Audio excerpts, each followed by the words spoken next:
I think that I've always found that the duality of the United States as one of the most individualistic cultures on the planet, right? And yet we do have a large segment of it that is very like collectivistic and liberal.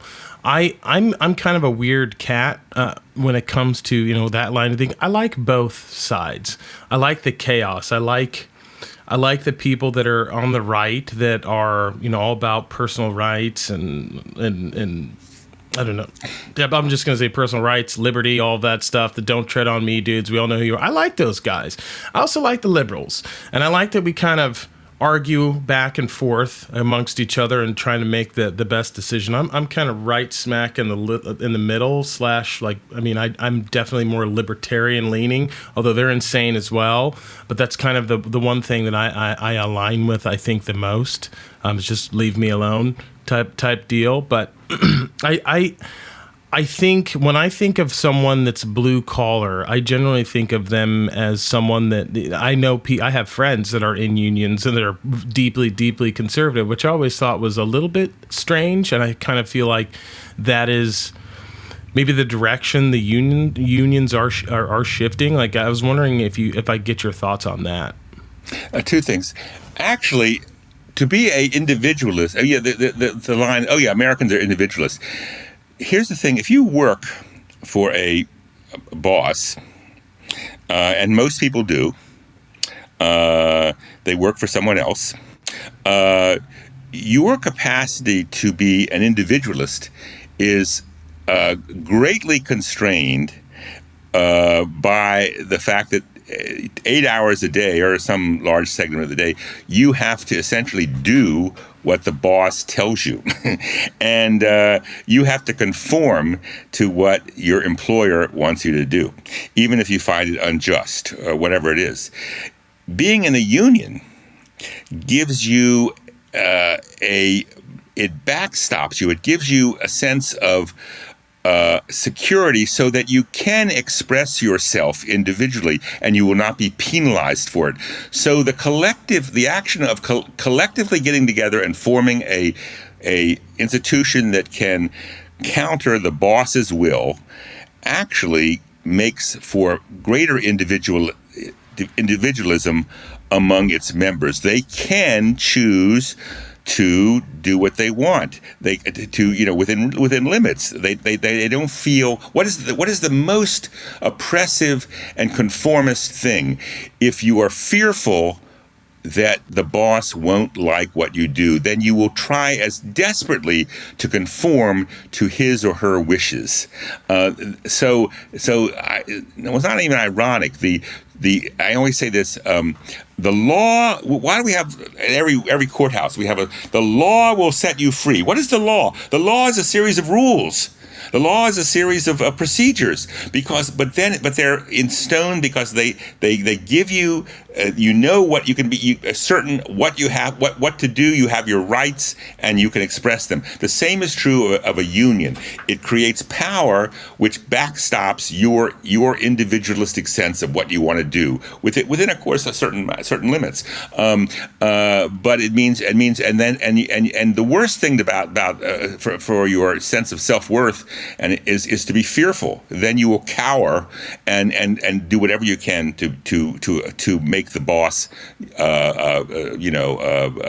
you'll try to make him your friend. It's utterly undignified and demeaning. Now you mentioned the other thing about conservative. Yeah, well, I think here again, the one of the things that conservatives have done, oddly enough, remarkably enough, is to make the argument that unions are conservative. I mean, that they are, kind of tolerant, unimaginative, and hostile to innovation and etc. And then also, and even today, the conservative group, the National Right to Work Committee, it's a very conservative element. They make the argument that unions are, hostile to women and racial minorities. I mean, that's there have been times, I can give you many examples when that might have been true, but it's not true today.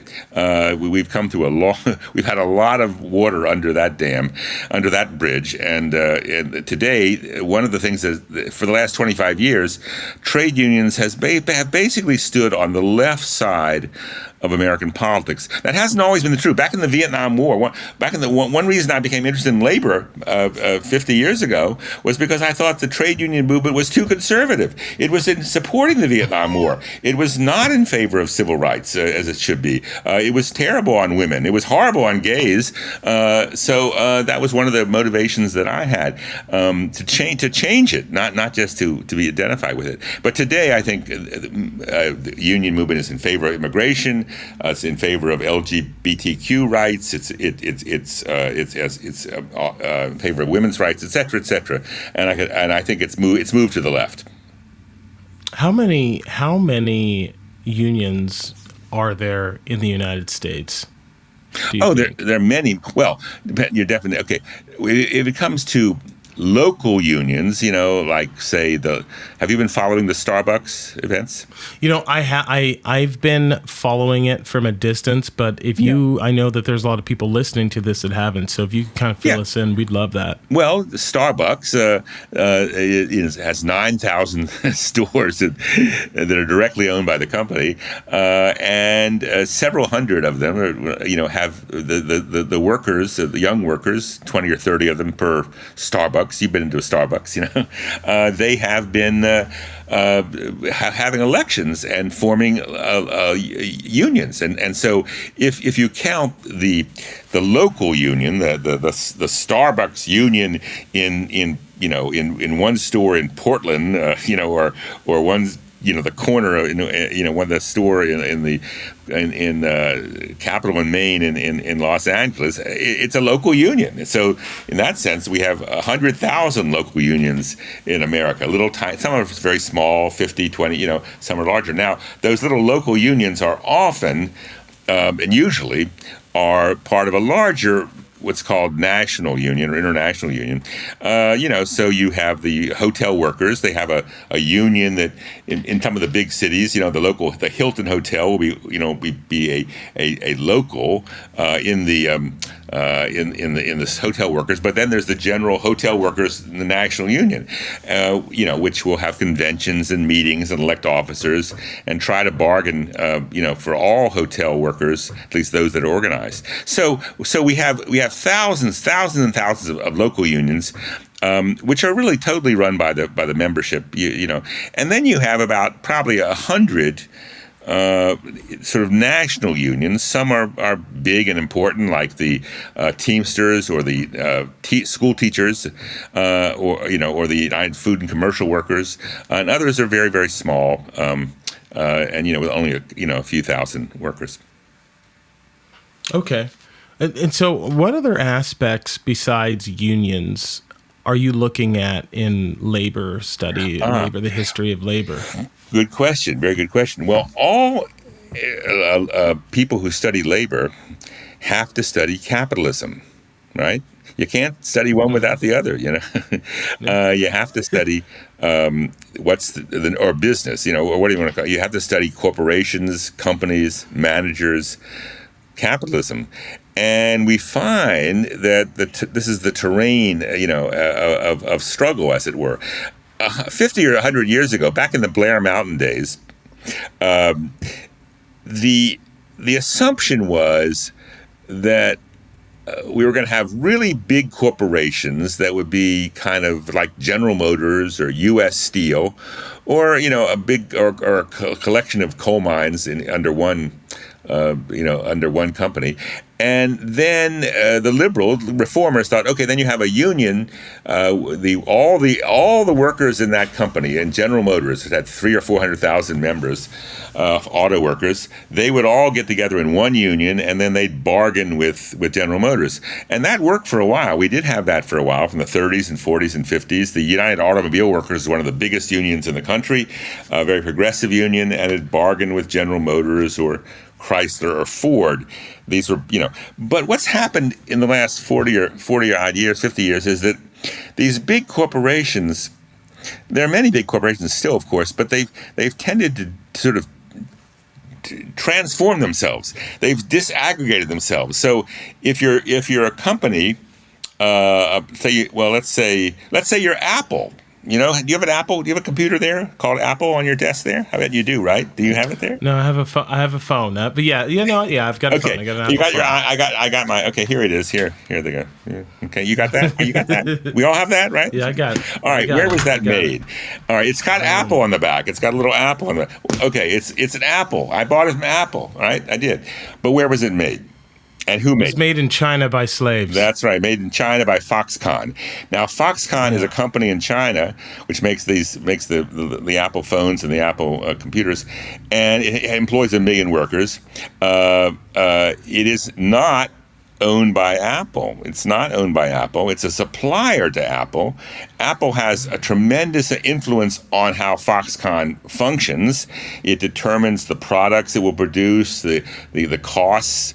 It does a lot, but Apple, when you think Apple is selling stuff, it's designing stuff, it creates apps, but the actual manufacture is in China. It'd be as if General Motors didn't make any cars, and all the cars are made by some other company.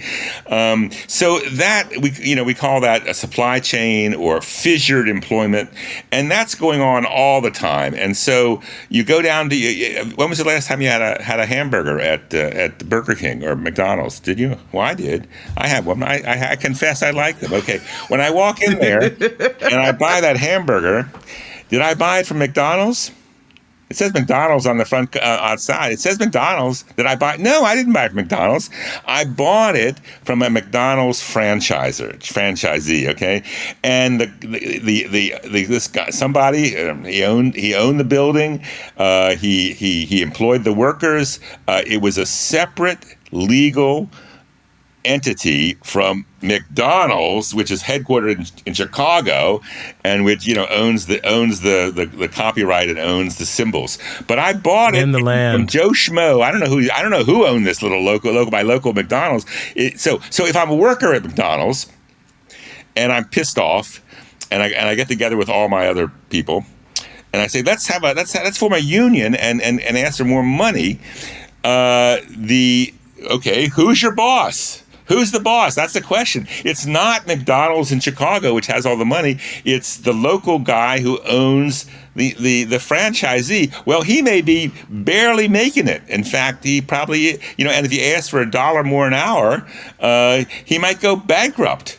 And so it's because that, McDonald's in Chicago, the company that owns 30,000 stores, or sort of not doesn't own them, but really controls 30,000 stores and makes billions every year. They are not the legal entity. So that we call that fissured employment. So that's the changing capitalism, and it makes it much more difficult for workers to organize. It's and the people who created the labor law in the 1930s, they didn't sort of think about that.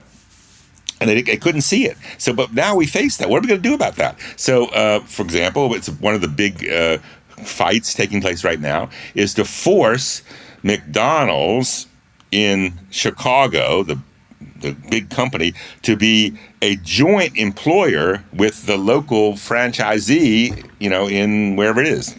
And that's now in the courts and in the Congress, and it's a big controversy because McDonald's wants to say, not our problem, not my problem, what's going on in some little store. So those are some of the issues, and I could go on and on about that. This is absolutely fascinating. There's two things that I want to bring up. The first one is, so I don't forget it, do we know if the franchisee is in favor of McDonald's coming on as a co-employer? So that's number one. Yeah. And then the other one is like the sheer brilliance of that scheme by McDonald's. It's fucking amazing. Like it's hard for me to think, because McDonald's, the secret to them is like, and I don't know if it's still this way, but when it was getting built, it's a real estate company because they owned the land. Sometimes, yeah. So they're the biggest they're the biggest real, like they have the most real estate, I think, of any company or close. I don't know, maybe Berkshire Hathaway, old Warren Buffett might be the one, but I'm curious to get your to find out, is the franchisee in favor of them becoming a co-employer? Sometimes they are, because the franchisees, they feel oppressed as well often, and the franchisees, they form their own associations and sometimes have taken the McDonald's to court and whatnot, and so sometimes they do. I can't say they always do, but sometimes they do. I remember once when I first realized what was going on, I walked into some fast food joint, and it was messy. And I looked, kind of stuff was lying around, and I sort of went up to the manager on our sewer. I said, what's going on here? Why is this so messy? And he said, well, I'm really pissed off at, I think it was Burger King. I'm really pissed off at the regional manager and the whole, because they aren't giving me enough of a budget to hire the labor that I want. So therefore, I can't hire people to clean up the place. So I've decided to let it get messy, and the next time they come over and inspect, I'll just tell them, the reason this looks so lousy is because you will not give me the budget, So there was that conflict between the kind of the manager of that franchise and the big. But I can replicate this tons of times. You go into a Days Inn. Are you actually at a Days Inn? No, you're at a franchisee, which is that control. It's controlled, but not legally responsible. Or you can find this in tons and tons of other kind of enterprises. And of course, the most egregious example today is Uber and Lyft, because these companies are claiming that their drivers are independent contractors, i.e. not workers. They can, and if they're independent contractors, they can't form unions, they don't get Social Security, their wages are not set by minimum wage laws, and this is a huge fight everywhere. Uber and Lyft and DoorDash, for that matter, exist. So you probably, next time you go on an Uber, your driver is not a worker. He's not an employee in the law for Uber. He's a independent contractor. Yeah, I did know that, and I've always gotten the sense that Uber used to be. Now we're just on a personal rant here. I used to think it was so cheap and so awesome. It's honestly cheaper now. For the listeners, a little life pro tip: it might be cheaper to just rent a car. Because it's outrageous now. I feel like Uber is just it's outrageous. I've just rented cars, but sorry, that's a personal tangent. I'm sorry. We'll get back on topic. But so I was aware of the Uber thing.